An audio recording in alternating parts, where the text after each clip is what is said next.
Kombinat DAG Alfred Nobel Krzystkowice to zajmujący około 35 km² ogromny teren po niemieckiej fabryki amunicji i materiałów wybuchowych. Powstały w 1939 roku jako filia koncernu IG Farben. Zajmował się produkcją, no właśnie, czego dokładnie? Z powodu braku dokumentacji po wojnie oraz niegdyś ściśle tajnego położenia i przeznaczenia, całkowity profil zakładu nie do końca jest poznany. Jednak po konstrukcji budynków i ich rozlokowaniu można się domyślać, że DAG był gigantyczną fabryką amunicji oraz chemii potrzebnej do produkcji materiałów wybuchowych, głównie nitrocelulozy i nitrogliceryny. Jak obecnie wygląda i co kryje ten kolos, przekonacie się w dzisiejszym odcinku. W dzisiejszym odcinku będzie nas i was czekała pewna niespodzianka, mianowicie musimy na terenie DAG-u znaleźć pewną skrzynię. Jak fabryka amunicji, to w końcu jej skrzynia. Wiemy, że gdzieś się znajduje. Gdzieś. Nie wiemy gdzie. Jak będzie, dowiemy się później. Niby dookoła las, ale po tamtej stronie możecie zobaczyć taką przesiekę, ponieważ właśnie w tym miejscu znajdowało się tak zwane osiedle pracownicze dla pracowników przymusowych DAG-u. Prawda jest taka, że pracowali tutaj więźniowie po prostu z filii obozu Gross-Rosen. Natomiast to, co jest najistotniejsze, że właśnie widać, że tam jest młody las, co nie? Tu mamy stary. Chodźcie tutaj główną drogą, bo po prawej stronie powinny być zaraz silosy. A teren jest naprawdę ogromny. Zobacz, jaki to jest pagórek w tym lesie, nie? A to nie jest przypadkowy pagórek. To nie wygląda naturalnie. Wiemy na pewno, że po wojnie, w momencie kiedy to był wielki... A może to było, że tutaj coś dupnęło? Właśnie to miałem powiedzieć, że jak był wielki szabel po wojnie w 45, ale powiem ci, to jest idealnie od linijki, jakby ja bardziej bym tu obstawiał zbiornik jakiś. Chociaż może tak srogo dupnęło właśnie.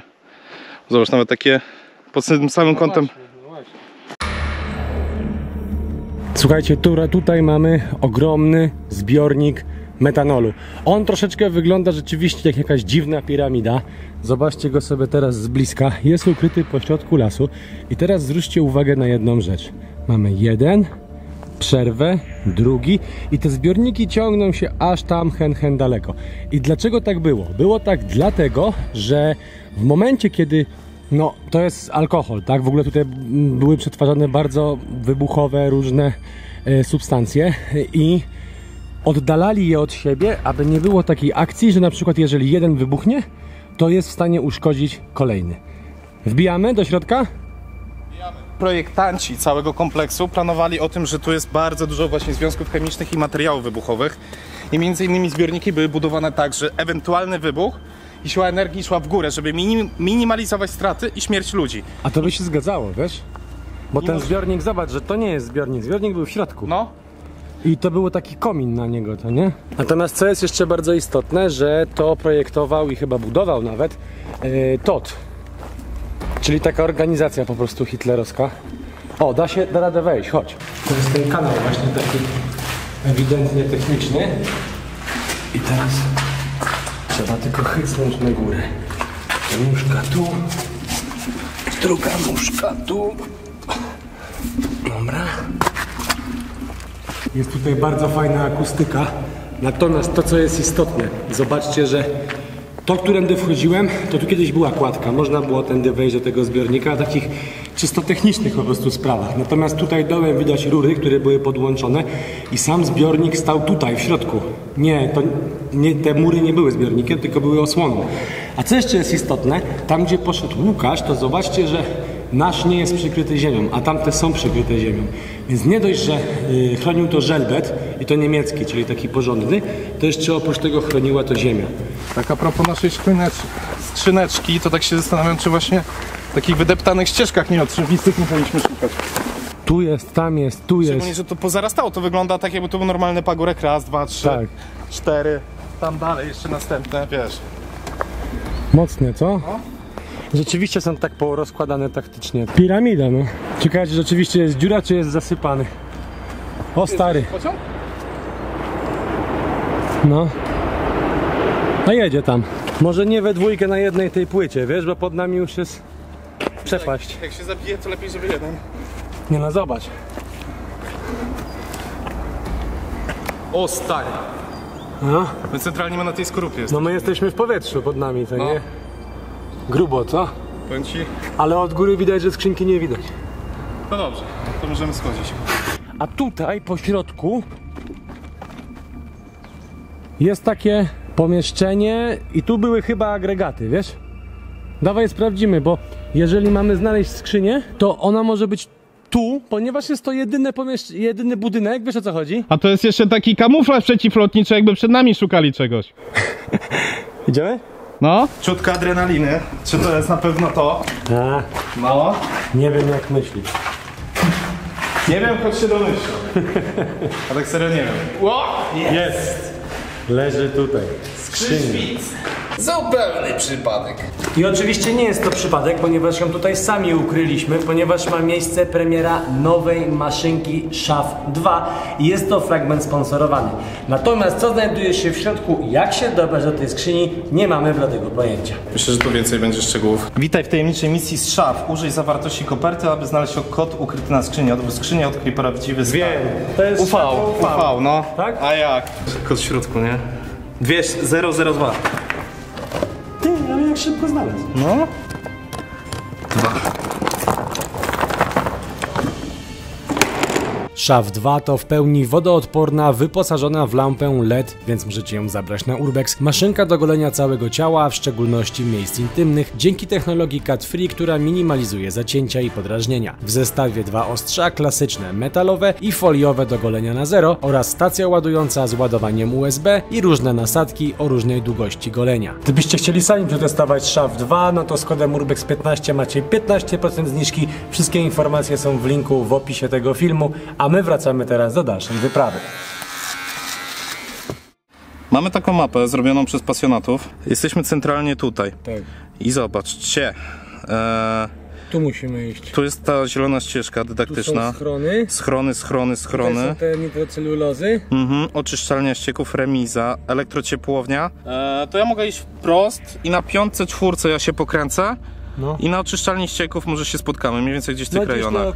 Albo na torach. Ja jeszcze raz wam tutaj chcę zaznaczyć, że naprawdę ten teren jest ogromny, ponieważ jeżeli właśnie coś by się tam wydarzyło, przy tych zbiornikach, gdzie byliśmy, a obok był, gdzie ja teraz idę, zakład przetwórstwa nitrocelulozy, no to słuchajcie, jakby prawdopodobieństwo, że 2 naraz wybuchną jest o wiele mniejsze niż jak jeden stoi koło drugiego. Tutaj cały ten obiekt był ściśle tajny. Budowa tego budynku też była ściśle tajna. I to się właśnie tak sobie myślę o tym właśnie, że centralnie te 2-3 km dalej jest miasto. No ale wiadomo, jeżeli mieszkańcy mieli zakaz tutaj wejścia, bo to było pilnowane właśnie przez wojsko niemieckie, więc mieszkańcy tutaj się nie kręcili, ponieważ po prostu się bali, chociaż prawdopodobnie, tak jak to w życiu bywa, jakiś tam handel z żołnierzami się odbywał. My dotarliśmy do budynku nitracji celulozy, natomiast co jest najistotniejsze, żeby wam jeszcze uświadomić, jaki to był ogromny obiekt i z jaką skalą mamy do czynienia, to musicie wiedzieć, że w szczytowym momencie tutaj były wytwarzane też półprodukty, między innymi azotany, które były potrzebne właśnie do wytwarzania nitrocelulozy. I w tym szczytowym momencie wytwarzali 10% zapotrzebowania całej Rzeszy. Ale to jeszcze nie koniec, bo jak usłyszycie następne liczby, to zwariujecie, ale wejdźmy do środka. To wszystko to jest już jakby wydmuszką, natomiast no, wartość historyczną ma ogromną i zawsze tu chcieliśmy przyjechać. Na przykład tak, niby pusta hala, prawda? Ale wyobraźcie sobie, u góry zobaczcie otwory. Nie wiem dokładnie jak wygląda tak technicznie produkcja właśnie nitrocelulozy, ale mogę sobie to wyobrazić, że tu mogły stać jakieś zbiorniki, coś było podłączone do nich, bo widać, że są takie jeszcze wybite otwory. To było obłożone w ogóle, tu jeszcze widać taką ceramiką i to bardzo grubą, ona ma z 5 cm grubości. I tutaj, i tu nie ma otworu, ale są takie wcięcia przy tych otworach, tak jakby może coś tamtędy właśnie szły też jakieś rury, a tutaj na cegle jeszcze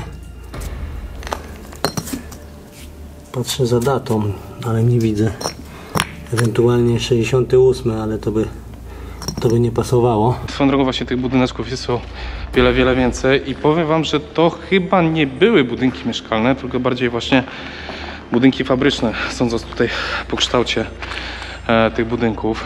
Zdecydowanie to było jakieś miejsce produkcyjne bądź magazynowe. ewentualnie koszary.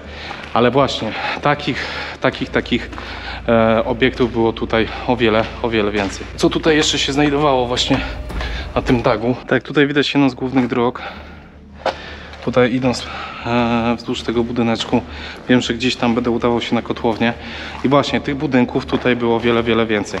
Wiem, że znajdowało się tutaj kasyna, wiemy, że znajdowała się tutaj straż pożarna, kotłownia, elektrociepłownia, do której właśnie dlatego mi zależy dojść do torów, bo wiemy, że tory były po to, ponieważ ułatwiały transport, bo nie włożono tylko węgla do elektrociepłowni, ale też również półprodukty do produkcji amunicji i materiałów wybuchowych, a tory były takim łagodnym sposobem przewozu, aby nic tutaj nie wybuchło, chociaż wiemy, że tych wybuchów było wiele więcej. I tak, tutaj pierwszy budynek, myślałem, że mieszkalny nie jest na pewno, tam jest następny, tu jest ścieżka do głównego budynku i żeby się nie krzyżować z Kubą, który poszedł prawdopodobnie tędy, to ja wracam na ścieżkę do tego budyneczku. Nitroceluloza służyła głównie do napełnienia pocisków artyleryjskich oraz jako napęd do bomb i tak dalej. Natomiast obiecałem Wam powiedzieć o czymś, o liczbach, które Wam rozwalą głowę. Pamiętajcie, że tutaj nie tylko była produkowana nitroceluloza, ale również i inne produkty, których nazwy nie jestem w stanie nawet wymówić. Natomiast co jest najistotniejsze, produkowano tutaj tak zwany, taką ma nazwę, heksogen. Jest to składnik chemiczny, który po wymieszaniu z innymi jakimiś tam plastyfikatorami i tak dalej tworzy coś, co wszyscy znacie pewnie, tak zwane C4, które pięknie wybucha, jest używane w filmach, grach i tak dalej. Natomiast co jest najistotniejsze i właśnie to, co jest takim coś, co po prostu daje bardzo do myślenia, jaki tutaj był ogromny, na jaką ogromną skalę był ten przemysł rozwinięty. Wyprodukowali tutaj 21 000 ton właśnie tego heksogenu, a to było 65,5% całego tego składnika wyprodukowanego w III Rzeszy podczas II wojny światowej. Tutaj właśnie na terenie tych zakładów DAK. Niemcy w momencie, kiedy wycofywali się tutaj, ewakuowali robotników, zabierali wszystko, co miało wartość i wysadzali wszystko. Nie wszystko zdążyli. Potem weszła Czerwona Szarańcza, czyli Armia Czerwona.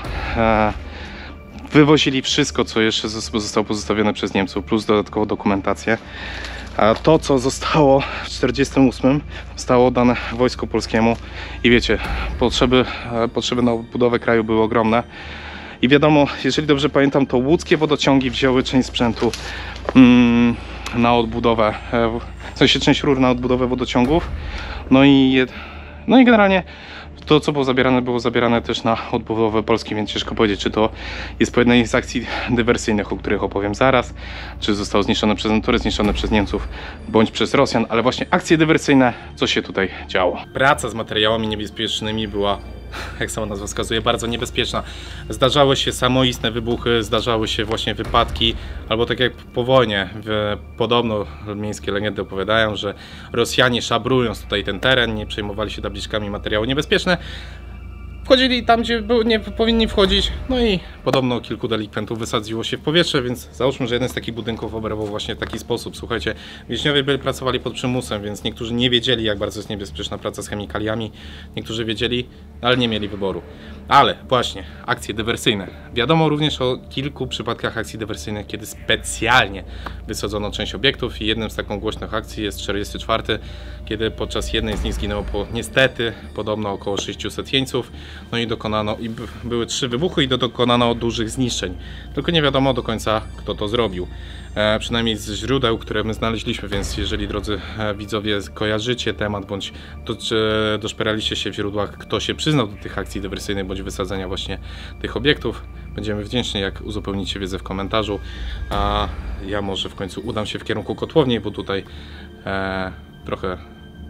trochę się wkręciłem tutaj w ten obszar. Jak jeszcze się przyjrzy konstrukcji tego budynku, to zauważycie, że on ma bardzo dużo otworów oraz takie balkony i przypomina troszeczkę hotel. I tak też są one nazywane właśnie hotelowcami. Skąd taka konstrukcja?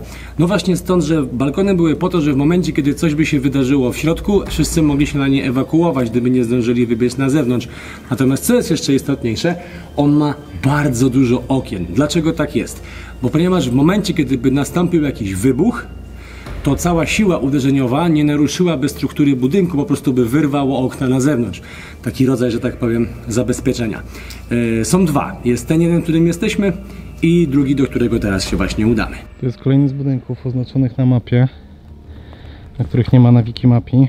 Wiem, że jestem gdzieś w połowie drogi na Kotły. Mniej więcej w tamtą stronę. Nie wiem, co tutaj były, czy rury, czy odpływy, czy lampy jakieś. Zobaczmy, może zbiorniki jakieś. Zobaczmy na podczerwień, Aha. Dzięki temu komuś to tam na krzaków nawrzucał. Bo nie wiadomo, co to jest. Ale też fajny motyw, że idę taki już skupiony na lesie, środek lasu. I zobaczcie, kolejne ślady działalności ludzi. Natomiast jeszcze zanim wejdziemy do następnego budynku, to jeden ważny temat. Zobaczcie, tutaj jest taki otwór, do niego są powsadzane patyki.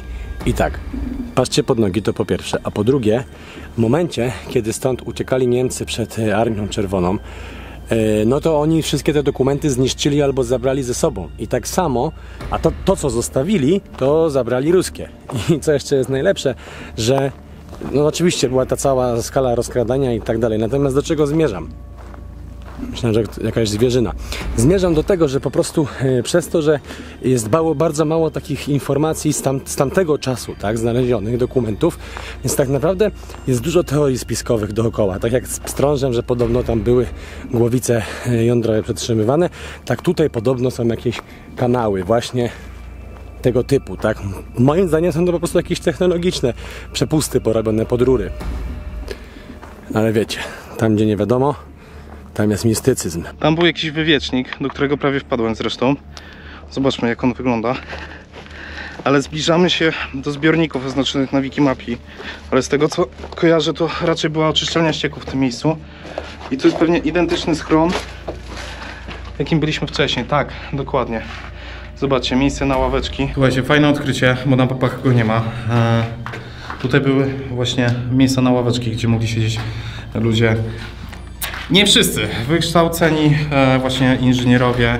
I to by pasowało z racji tego, że niedaleko była oczyszczalnia ścieków, więc raczej pracowała tam wykwalifikowana kadra. Jakby wykwalifikowana kadra, to robili im właśnie schronienie, przynajmniej takie tymczasowe. Dosłownie rzut kamieniem stąd znajduje się rzeka rzeka Bóbr. Właśnie tutaj w jednym tych miejsc oczyszczano wodę.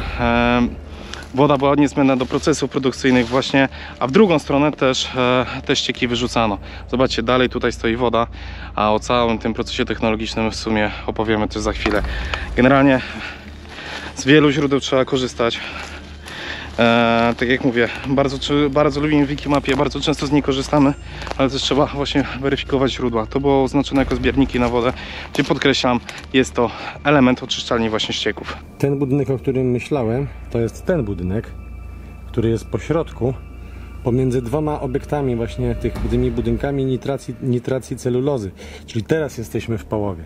Tam jest ten pierwszy, a tam jest gdzieś drugi, którego jeszcze nie widzę. Myślę, że to jest ten budynek. Natomiast czym on de facto jest, to nie mam pojęcia, ale patrząc na to, w jaki sposób jest on zorganizowany, że macie na przykład po bokach schodki, środkiem jest... Przepraszam. Środkiem są takie dwa otwory, to prawdopodobnie był on też jakimś po prostu rodzajem magazynu.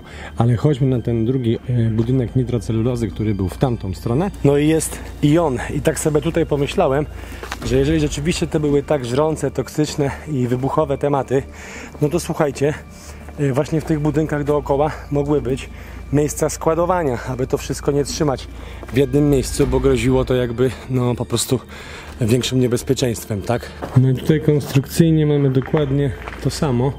Z tą różnicą, że tutaj zachowało się więcej jakichś zawiesi, widzicie? Tu są jakieś stare zawiesia, tam. Dachy tych budynków nie miały przypadkowego kształtu, dlatego były płaskie, aby móc na nich po prostu nanieść ziemi i zrobić, słuchajcie, sztuczny las. Kolejne jakieś, widzicie, nie wiem, po jakichś rurach czy przewodach coś takiego pozostawało, tego jeszcze nie wycięli. I tu jeszcze mi się przypomina taka jedna historia, jak byliśmy w Mamerkach. Tam była firma, która zajmowała się specjalnie, niemiecka firma, która zajmowała się tworzeniem jakiegoś specjalnego farby czy mchu, dzięki któremu po prostu mogli maskować te schrony w Mamerkach w tamtym przypadku no po prostu bunkry. I tak samo, słuchajcie, Tutaj też to rozkminili, tylko nie wiem, czy to była ta sama firma. Ale też to rozkminili, żeby po prostu na dachu dać ziemię i teraz tam rosną duże drzewa. Po prostu chodziło o to, żeby nie było tego widać z nalotów bombowych. To sama w sobie nie jest oczyszczalnia ścieków, to jest jeden z 2 czterokomorowych basenów, które służyły właśnie do filtracji żrących kwasów. To właśnie tutaj te żrące kwasy, można powiedzieć, neutralizowano. I później przepuszczano właśnie 20-60 cm kanałem, który przechodzi przez teren całego do obozu do rzeki Bóbr. Później te ścieki zostały właśnie wpuszczane. Podobno one były cały czas wpuszczane do rzeki jeszcze wiele, wiele lat po wojnie. Te chemikalia były spływane i podobno one miały różnorakie kolory, także to jest, jakby nie powiedzieć, przez wiele lat po wojnie ta chemia cały czas pływała. Wychodzimy z drugiego budynku, on jest praktycznie taki sam, mamy godzinę 14:02. Natomiast zobaczcie, kolejna droga, też już widać, że nieużytkowana wiele lat, ale za Niemca to tędy chodzili, ponieważ tam na wprost jest schron. Tu mamy jego wyjście ewakuacyjne. Każdy dobrze zaprojektowany powinien mieć właśnie takie coś, więc zakładam, że on jest teraz pod nami, a wejście mamy tutaj. No i oczywiście te schrony, to słuchajcie, nie były dla pracowników, chyba że dla jakichś takich ważniejszych, no bo przecież głównie takich, mówię, szarych pracowników, bo to przecież byli więźniowie. No dokładnie.